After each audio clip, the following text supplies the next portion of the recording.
Мы пойдем в этот садик? Да. Маленький Женя вырашыў у новы садок не просто ісці, а нават ехаць. Аўтамабіль у яго пакуль, праўда, лялечны, але гэта для сына не перашкода, кажа яго мама Яна. Яны жывуць у мікрараёне Паўднёвы Захад 2 усяго год, але за праблем з ножкай хлопчыка адразу ж взяли ў апорна-рухальную групу новага садка.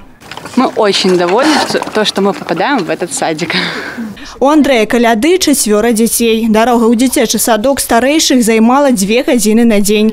Гаворыць, дабіраліся спачатку на аўтобусе, а потым яшчэ пешу. Прычым пры любым надвор'і. Але для малодшага сына Артёма гэтыя перашкоды ўжо не актуальныя. Сейчас действительно построили 3-этажный большой садик и прямо возле нашего дома, и мы очень рады, что наши дети пойдут в этот садик и будут там заниматься. Это очень удобно. Будаўніцтва новага дзіцячага садка на рэкордныя 350 месцаў у мікрараёне Паўднёвы Захад 2 распачалося летась у межах праграмы па падрыхтоўцы да тысячагоддзя Брэста. А уже сёння рабочие заносяць у яго новую мэблю. Были решены проблемы по размещению, по привязке этого дошкольного учреждения, по обеспечению условий пожарной безопасности. И как результат 30 августа текущего года мы вводим в эксплуатацию новое дошкольное учреждение. Говорю и утверждаю, что это уникальное по своему учреждение не только в городе Бресте, но и во всей Брестской области.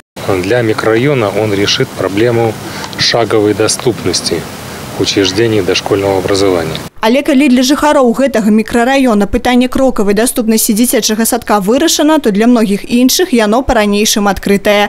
За один дзень рашэнне не знойдзецца, але ўжо ёсць варыянты. Принято решение о строительстве детского сада, встроено-пристроенного в жилом доме, который будет построен в микрорайоне ЮЗМР-4 по улице Колесника. Планируется 3-подъездный жилой дом с детским садиком на 80 мест. Думаю, что в течение 2019 года с этой задачей мы справимся, или в конце, или в начале 2020 года введем в эксплуатацию новое дошкольное учреждение. Мы ходатайствуем о том, чтобы в инвестиционную программу областную был включен еще один объект, аналогичный уже построенному на 350 мест в микрорайоне Вулька-3. Это тоже очень актуально. Пасля дзіцячага садка ў гэтым жа мікрараёне плануюць узвесці новую школу, таксама самую вялікую ў горадзе. Крысціна Пратасавіцкая, Юрый Плінда, тэлерадыёкампанія Брэст.